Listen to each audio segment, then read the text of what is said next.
Hello, I am Shannon DeForno, and I did my capstone research project on discrepancies in spatial and temporal probabilities between tornadoes in Dixie Alley and the Central Plains. So being that I am based out of Oklahoma City, I get a lot of questions regarding a shift in Tornado Alley towards the southeast, just because in recent years there have been notable attention drawn to the tornadic activity that has taken place within the southeast region of the United States. And furthermore, the intensity of southeastern tornadoes has been relatively strong when compared to that of tornadoes in the Great Plains, specifically when analyzed by the general public. Here, we tend to have our tornado season about March, April, May, whereas in the southeast, they tend to start into late winter into early spring, and that's when they have most of their peak activity for their tornado seasons. Overall, climatological patterns contribute to the synoptic environment and ambient atmospheric dynamics, as both of those are going to differ for these different geographic locations. As I mentioned, thermodynamics are going to differ largely, especially due to moisture return, and our atmospheric dynamics are also going to differ. So overall, my research question is just looking at have climatological factors contributed to a physical shift in the spatial parameters of Tornado Alley, or are we looking more at social parameters? And I hypothesize that climatological factors have little to no contribution to this shift that we're seeing in tornadic activity within the southeast, and that this is solely due to social behaviors in correlation with more frequent tornado reporting and a failure to properly grasp the concept of risk perception. And basically, we're just going to look at some frequencies and some data that I derived. But first, I wanted to provide some additional background with the Bulk-Richardson number. I feel like this is a good comparison of thermodynamics right against atmospheric dynamics. So basically, this value looks at the ratio of buoyancy, which is measured by CAPE, which we define as the energy required to keep a parcel of air positively buoyant in an unstable environment. And we are comparing that to the vertical wind shear of the environment, which is our change of speed and height with wind, or change in speed and direction with height over the wind. So basically our updraft strength is related to CAPE, which makes sense as we just talked about it being a measure of positive buoyancy, while our storm structure and movement are more correlated towards our vertical shear. So looking here at the equation we are just comparing CAPE over those shear values that we're looking at.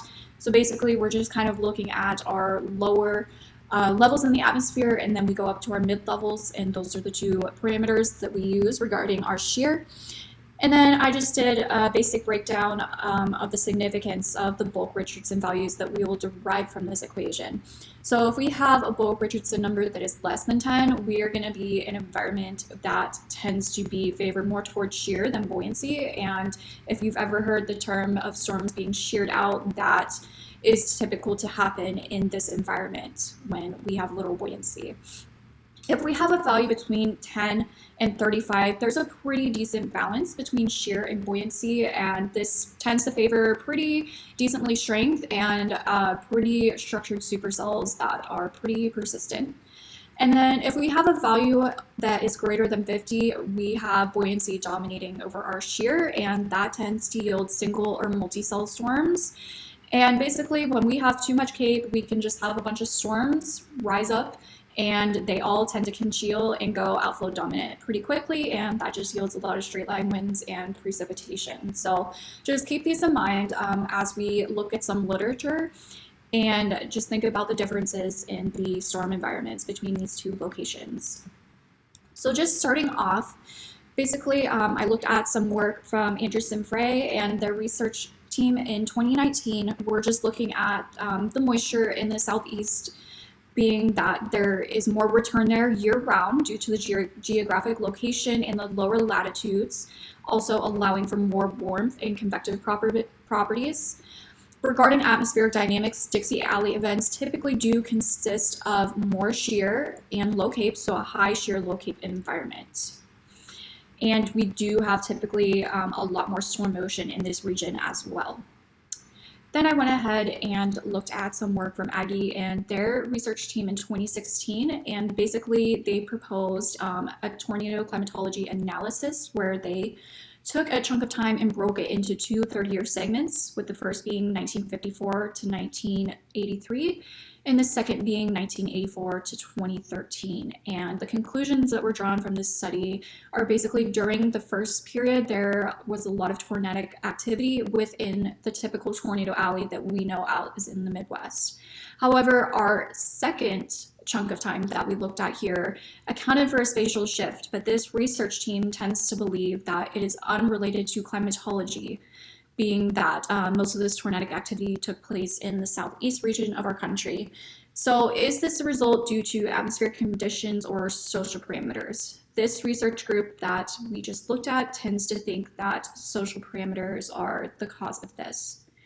So just diving further into that, some work that Coleman and Dixon did in 2014, they utilized the Storm Prediction Center's tornado database along with the kernel density estimation to derive some spatial statistics, and they noted a rising trend in tornadic activity in the southeast, and they're defining that as central Oklahoma to northern Alabama. And they found that, coupled with a concept of the increase in tornado report frequency. So meaning our tornado frequency hasn't physically, increased, but the willingness for those to report such activity has. Just a few more notes on some literature here. In 2007, Ashley created a graphic of tornado fatalities that is focused on Dixie Alley along with the demographics of that area, and he was able to conclude sufficient reasoning behind the increase in tornado fatalities within the southeast. I do want to mention that demographics are very important when looking at social parameters for this study because there are a lot higher poverty rates in the southeast and a higher volume of people that live in mobile homes, so that just leaves them more susceptible to these risks that occur. There is typically a lack of education and a lack of understanding on how to respond to these events in these environments. And there's just a lack of resources as well. So demographics are going to be very important. And then in 2015, Trainer and a research group noted some misconceptions when it comes to the general public's perception and interpretation of risk. Additionally, these misunderstandings can lead to individuals not making the appropriate behavioral response, resulting in fatality. And this ties into our demographics that we just spoke about. And then lastly, I just want to conclude my literature review section with some work from Schrader in 2017. He did some research of individuals feeling safe in their home and basically concluded that that could solidify the concept of low risk perception and awareness, leading to a stronger belief of not needing to take sufficient safety measures. So just feeling safe in their own environment, feeling comfortable in their own environment, and maybe having this thought of it's not going to happen to me. So being that there are two different aspects to this project that I have done with the thermodynamic and atmospheric dynamic side of it, and then we're also looking at things from a social aspect, I had to heavily rely on these literature reviews to bring forth some results and conclusions in terms of social parameters and compare that against the data that I derived and looked at overall and just kind of see how that lines up together.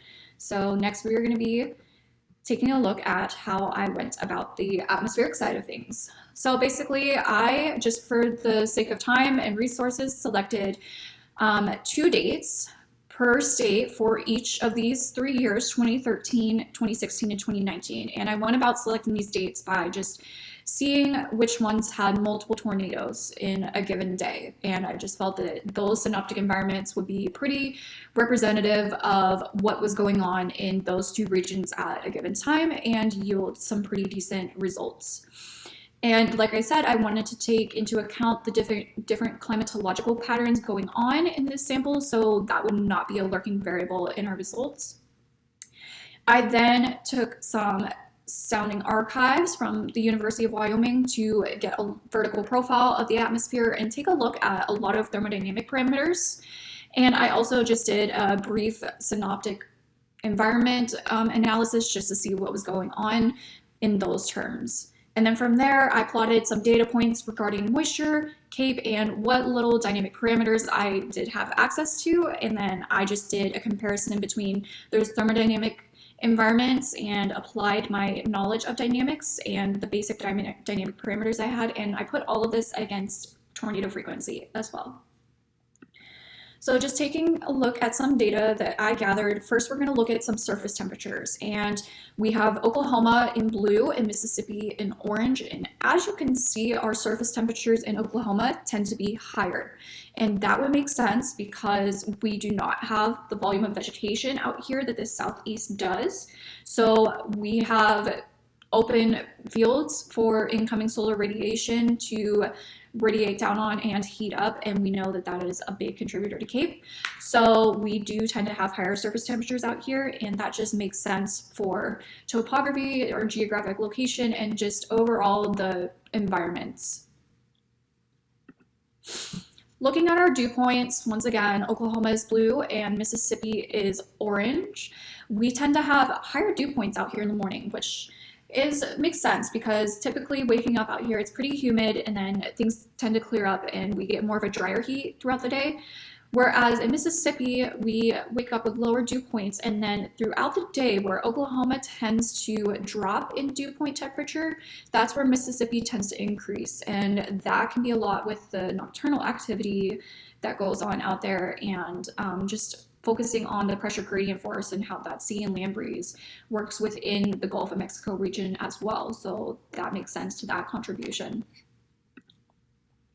Now we're looking at some thermodynamic and dynamic parameters. So taking a look at our convective available potential energy, our CAPE, we have Oklahoma in our blue and orange, and then we have Mississippi as our gray and yellow. And as you can see, our CAPE values for Oklahoma are significantly higher than Mississippi's. Mississippi's are very low, indicating that there isn't a lot of positive buoyancy to drive convection out there, whereas Oklahoma, we focus a lot on the positive buoyancy.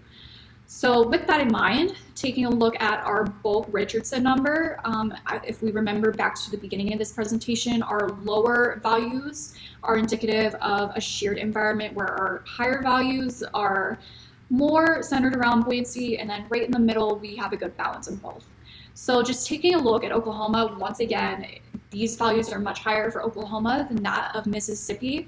For Mississippi, we have very low bulk Richardson numbers. So once again, that just goes to show that the environment down here is very sheared in Mississippi compared to that of Oklahoma, where we tend to have a good mixture of both positive buoyancy and shear in Oklahoma, and sometimes just a little bit more positive buoyancy. So we will go ahead and take a look and see how this plays into tornado frequency. So here I took some data from 2013 to 2019, so the time period that I looked at with all my other data, except I included frequencies for all the years in between, not just every 3 years. And here we can see that both of these areas are on an upward trend. And that just makes sense with the research that I reviewed in literature reviews, just with more willingness to report tornadoes and education kind of being spread and brought more awareness to. We can see in Oklahoma that there was a big spike in 2013, but there were a lot of significant events that occurred that year. And we kind of had a dip in 2014 where we rose back up in 2015, which was a very accurate year. But from 2015 on, both locations are pretty much trending in the same direction and there's no very notable differences and discrepancies between the two. It's just trending towards more frequency and just more willingness to report and be more aware of surroundings and what is going on.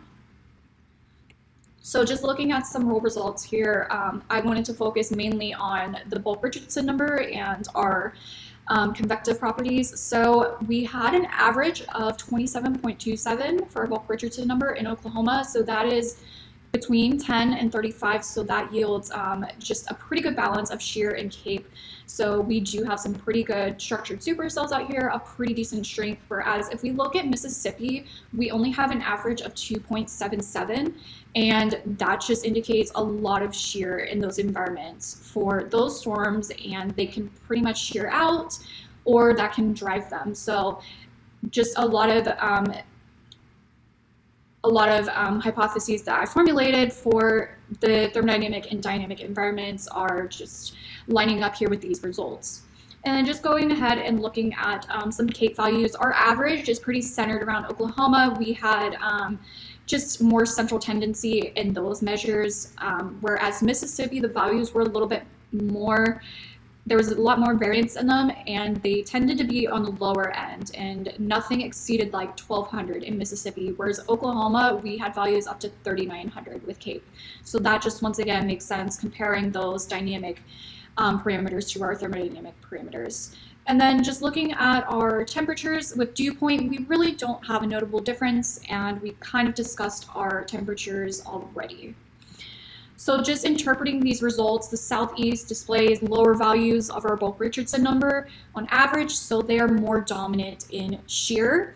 Our dew point temperature spreads are a little less in the southeast, but not that much. Our frequency has been on a steady incline for both regions over the observed period, and the plains possess more positive buoyancy than the southeast. Some limitations on this study are the lack of replication through simulation, because we have to have those atmospheric parameters and environmental parameters pretty down tight in order to replicate this and continue to derive some results and just, see how accurate they are. There was a big lack of dynamic data compared to thermodynamic data in this, which is why I used the Bulk-Richardson number. That was the best thing I had. And then the sample selection had to be done so in a very careful manner to provide the most accurate representation of both regions. So just making sure we have a variation of climatological patterns and synoptic patterns. And then just some conclusions. There's a lack of a focused tornado season in our southeast. There's frequent nocturnal tornado activity and a lack of visibility due to tree density, our fast storm motion, and high populations of mobile homes.